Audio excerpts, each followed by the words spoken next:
Before a word is ever spoken, a silent conversation has already taken place. It is a conversation that happens in the invisible realm, between two nervous systems, two energetic fields, two souls.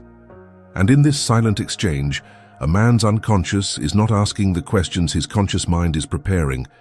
It is not asking about your job, your accomplishments, or your 5-year plan. His unconscious is asking one single, profound, and all-important question. It is the question his soul needs an answer to before any real connection can ever be born. It looks at the very essence of your being, and it quietly asks, is she at war, or is she at peace? This is the great secret of attraction that has been overlooked. We have been taught that attraction is a checklist of qualities, that to be desirable is to be a collection of admirable traits, beauty, wit, success, kindness. And so we spend our lives trying to assemble this perfect resume, hoping that a man will read it and be impressed. But a man's soul is not a hiring manager. It is not looking for the most qualified candidate. It is looking for a home. And the woman he is unconsciously drawn to, the one whose presence is a gravitational force, is not the one with the most impressive list of qualities. She is the one whose very being answers that silent question with a clear, resonant, and unwavering, she is at peace. This video is about that one, profound inner trait. It is not a quality you can perform or a trait you can add to your resume. It is a state of being, a form of inner coherence that is incredibly rare and therefore incredibly magnetic. We will reveal this trait. We will explore the deep psychological and biological reasons it has such a powerful effect on the masculine soul, and we will show you the path to cultivating it within yourself. This is not a lesson in how to be more attractive to a man. It is a lesson in how to become more whole within yourself, and in doing so, to become the very peace he has been searching for. So what is this one inner trait? What is this state of being that answers the soul's silent question with a profound and resonant peace? It is not confidence, for confidence can be a performance. It is not positivity, for positivity can be a mask. The one rare and profoundly magnetic inner trait is a state of psychic wholeness. This is a term that requires a deep and careful understanding. Psychic wholeness is not the state of having a perfect life. It is not the absence of problems, of wounds, or of shadows. It is something far more profound. It is the state of a woman who is no longer at war with herself. She is a woman whose inner world is not a fragmented battlefield of conflicting parts. Her heart is not at war with her mind. Her desires are not at war with her beliefs. The woman she is in private is not at war with the woman she presents to the world. There is a deep and beautiful coherence that flows through her. Her yes is a full-body yes. Her no is a full-body no. There is no dissonance, no static between what she feels and what she does. She has achieved a state of profound inner alignment. To understand the immense power of this, let us use a metaphor. The woman who is living in a state of inner fragmentation, the state most of us inhabit, is like a cracked vessel. She may be a beautiful, ornate, and impressive vessel, but she is filled with tiny, invisible cracks. The crack between her inner child's needs and her adult mind's judgments, the crack between her intuition and her logic, the crack between her shadow and her light. And so, no matter how much love, validation, or joy is poured into her from the outside world, it inevitably leaks out. She is in a constant state of needing to be refilled, and her presence, on a subtle energetic level, can feel depleting to those around her. She requires constant maintenance. The woman of psychic wholeness is different. She is not a cracked vessel, she is a singing bowl. A singing bowl is a perfect, unbroken circle. It is whole, and because of its structural integrity, it has a remarkable quality. When life strikes it, with a challenge, with a joy, with a grief, it does not shatter, it does not leak, it resonates, it produces a clear, pure, and harmonious tone that fills the entire room with a beautiful and healing vibration. The sound is not something the bowl is trying to create. It is the natural, effortless overflow of its own wholeness. This is the energy of the woman with psychic wholeness. The peace, the joy, the wisdom she radiates is not a performance. It is the resonance of her own inner alignment. She is not trying to be peaceful, she is peace. This is the trait a man's unconscious is drawn to with an irresistible force. He is not just attracted to her, he is harmonized by her. In a world of chaotic noise, the clear, steady, and beautiful tone of her being is the most calming and captivating sound his soul has ever heard. He does not know, on a conscious level, what it is about her. All he knows is that in her presence, the chaos of his own inner world goes quiet. He feels more centered, more sane, and more himself. He has found in her a tuning fork for his own soul. Now that we have defined this rare state of psychic wholeness, we must explore the deep and fascinating psychology of why it is so magnetic. What is the unconscious reason a man is so profoundly drawn to this specific inner trait? The answer lies in the fundamental law of energetic resonance. To understand this, we must first understand the typical inner state of a man in the modern world. He is often, without realizing it, a man at war with himself. He lives in a state of profound inner fragmentation. He has been conditioned to live almost exclusively in his masculine pole, the world of logos, of logic, of doing, of achieving, of control. His conscious identity, his ego, is built on these principles. But his feminine pole, his soul, the world of eros, of being, of feeling, of intuition, has been exiled. This is his anima. It is a vast and beautiful part of his own inner kingdom that he has been taught to fear, to mistrust, and to suppress. The result is a constant low-grade civil war within his own psyche. His ego wants one thing, while his soul quietly longs for another. This inner conflict manifests as a persistent feeling of restlessness, of a quiet emptiness he cannot name, of a sense that something profound is missing from his life. He is, to use our metaphor from the last chapter, a cracked vessel. His energy is constantly leaking out through the fissures of his own inner conflict. And then he meets you. The woman who is a singing bowl. The woman who is not at war with herself. The woman who has done the deep work to heal her own inner fragmentation. Her very being vibrates at a single, clear, pure, and harmonious frequency. And this is where the magic of resonance occurs. In physics, this is known as entrainment. If you strike a tuning fork that vibrates at a specific frequency and bring it close to another untuned object, that object will begin to vibrate in sympathy with the pure tone of the fork. The chaos of the untuned object is calmed and organized by the coherence of the tuning fork. The woman of psychic wholeness is a tuning fork for the masculine soul. When a man comes into her presence, her clear, coherent, energetic frequency has a powerful and immediate effect on his own chaotic inner world. The warring factions within him go quiet. The frantic noise of his ego's striving is soothed by the beautiful, resonant tone of her being. In her presence, his own fragmented parts are temporarily called home. He experiences a moment of his own forgotten wholeness. This is the unconscious reason he is so drawn to her. He does not consciously think, her psychic wholeness is having a resonant effect on my fragmented psyche.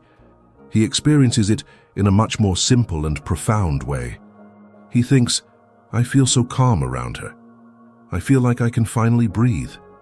I feel more like myself when I am with her than I do with anyone else. He is not just attracted to her. He is addicted to the feeling of his own soul in her presence.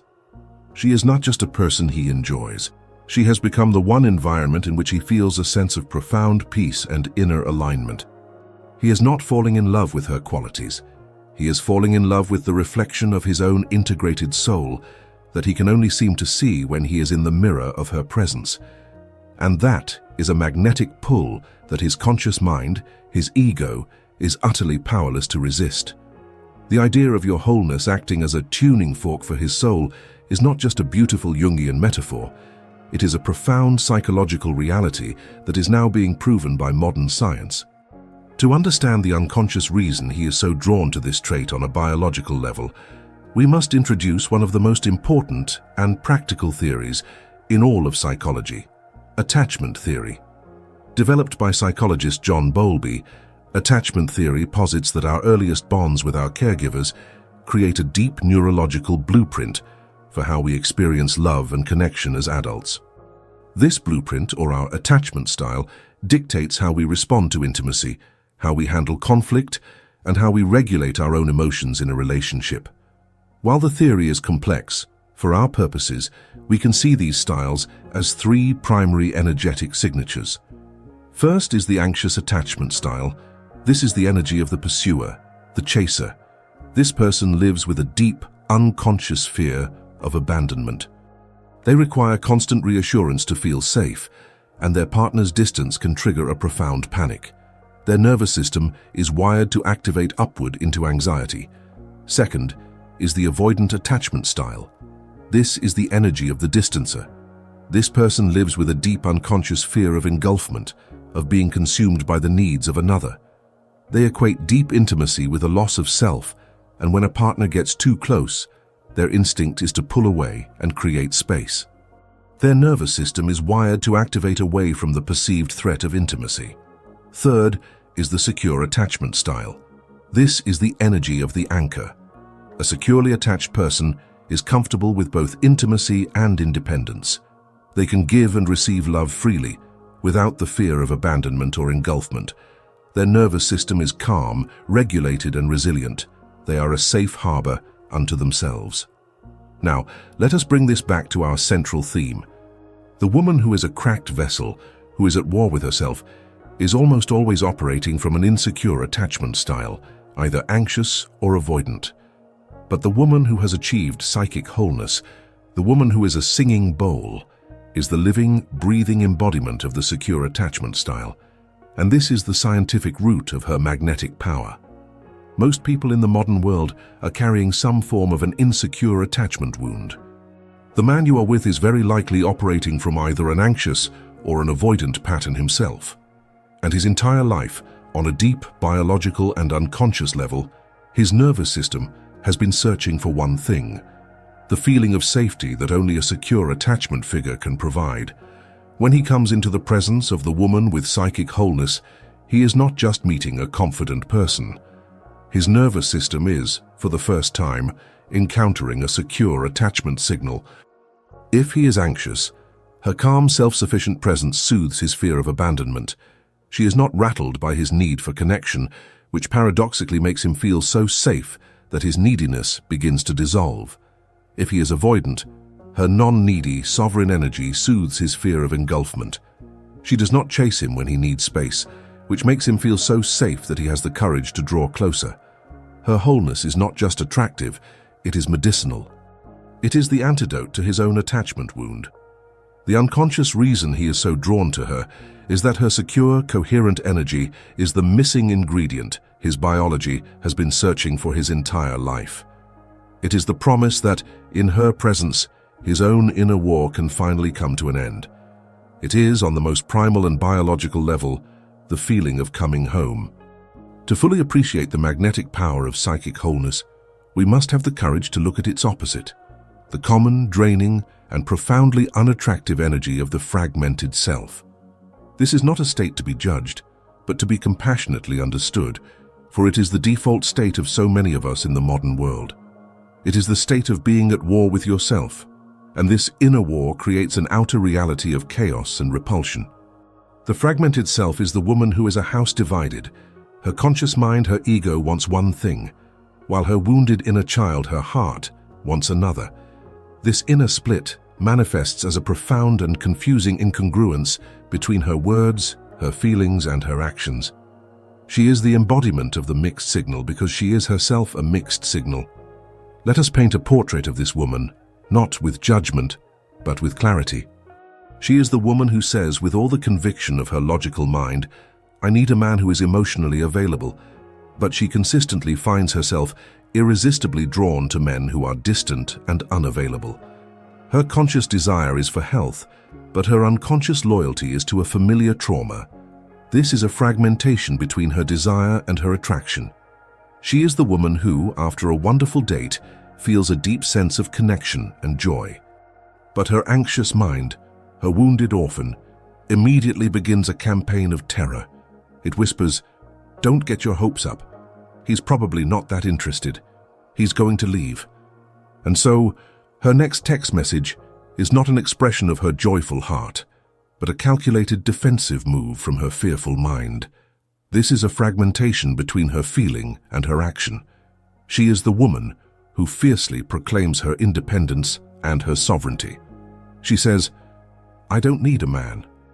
But then she spends her nights scrolling through his social media, obsessively checking if he is online, her entire emotional state hanging on the thread of a digital breadcrumb. This is a fragmentation between her stated identity and her actual behavior. The energy that this fragmentation broadcasts is chaos. A man in her presence feels like he is trying to have a conversation in a room where 3 different songs are playing at the same time. It is confusing. It is draining. And on a deep neurological level, it feels profoundly unsafe. His survival brain, the guardian in the basement, registers this incongruence as a red flag. It cannot get a clear reading on her. Is she the confident, independent woman she says she is? Or is she the anxious, needy woman her actions betray? This unpredictability puts his nervous system on high alert.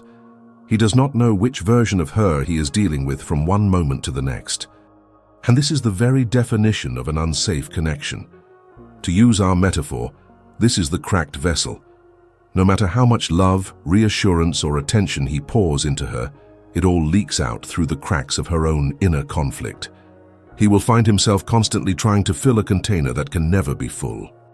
He will feel that no matter what he does, it is never enough to make her feel secure, because her insecurity is not being generated by him.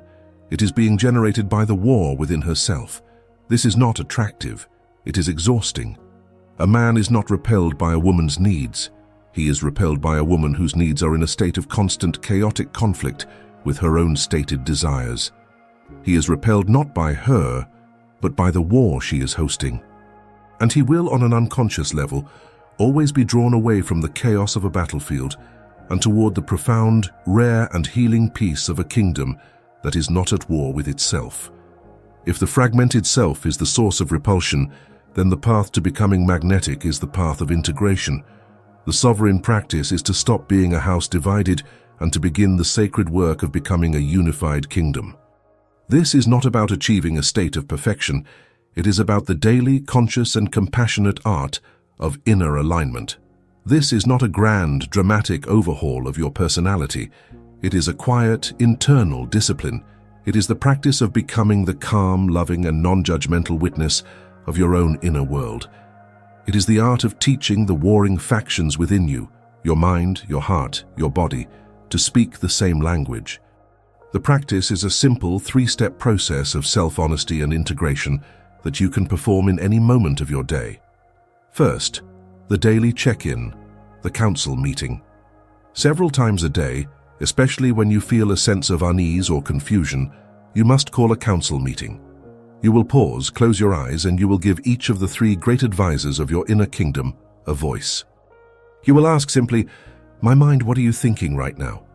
Listen to the logical thoughts, the plans, the worries, the stories. "My heart, what are you feeling right now?"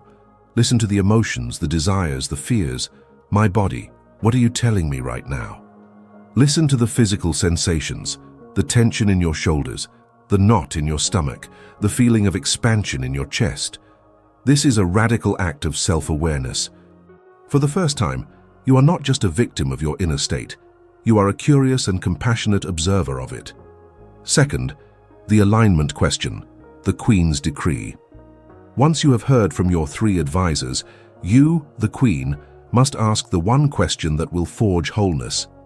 You look at the 3 reports and you ask, are these 3 things in alignment? Are you thinking that you are confident but feeling a deep sense of fear? Are you feeling that you need rest, but your body is tense with the energy of continuing to work? Is your mind telling you that you should be happy in this relationship, but your gut is screaming that something is wrong? This question will illuminate the cracks in your own vessel. It will show you exactly where your energy is leaking, where you are at war with yourself. Third, the gentle course correction, the small step. The final step is not to force these parts into alignment. That is just another form of inner violence. The practice is to make one small, gentle and compassionate choice that brings them closer together. If your mind is saying, "I should go to that party," but your heart and body are saying, "I am exhausted and need to rest," the gentle course correction is to honor your body. You make the small sovereign choice to say no. In that moment, you have aligned your action with your feeling, and you have healed a small crack. If you are feeling angry, but your mind is telling you to be nice, the gentle course correction is not to lash out in rage, but to simply acknowledge the anger to yourself. I feel angry, and that is okay. This simple act of validating your own emotion is a profound act of alignment. This is the art of building wholeness. It is a moment-by-moment practice of self-honesty, with each small, conscious choice to bring your thoughts, your feelings, and your actions into a state of greater harmony. You are sealing the cracks in your own vessel. You are transforming yourself from a chaotic battlefield into a peaceful, unified kingdom. You are becoming the singing bowl. And the resonance of that wholeness is the most powerful and authentic magnetic force you will ever possess. We began this journey with a silent question, the one a man's soul asks in the quiet space before words. Is she at war, or is she at peace? We have traveled through the deep psychology of attraction, discovering that the one magnetic inner trait he is unconsciously drawn to is not a quality to be performed, but a state to be embodied, the state of psychic wholeness. We have seen how this inner alignment transforms a woman from a cracked vessel, constantly leaking her energy, into a resonant, singing bowl whose very presence is a healing vibration.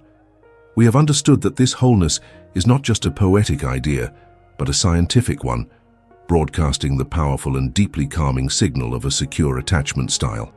And we have learned that the path to this state is through the quiet, daily practice of the art of inner alignment. And now we arrive at the final and most profound answer to the question in our title. What is the unconscious reason men are so irresistibly drawn to the woman who has this inner trait? It is this: her wholeness is not a judgment on his brokenness. It is a silent invitation for his own soul to come home. He is not drawn to her because she is perfect, and he is not.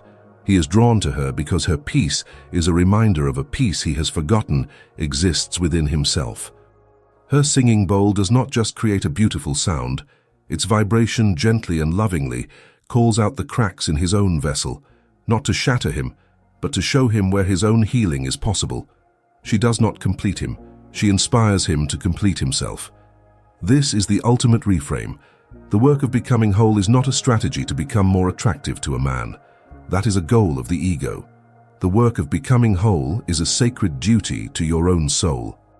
The magnetic effect it has on the world and on the men in it is simply the beautiful, inevitable, and effortless byproduct of you finally answering the call to your own wholeness. So, stop trying to be the woman he wants. Stop adding more qualities to your resume. Stop the performance. The journey is not to become a more perfect version of a fragmented self. The journey is to become a more honest and integrated version of the whole self you already are. Turn your focus inward. Begin the quiet, courageous work of the art of inner alignment. Heal the war between your own mind and your own heart. Do this, and you will become the woman who answers the silent question with the undeniable truth of her own being. You will become the peace. And you will discover that you no longer need to seek attraction, for you have become the very thing a man's soul, in its deepest and most honest longing, is searching for.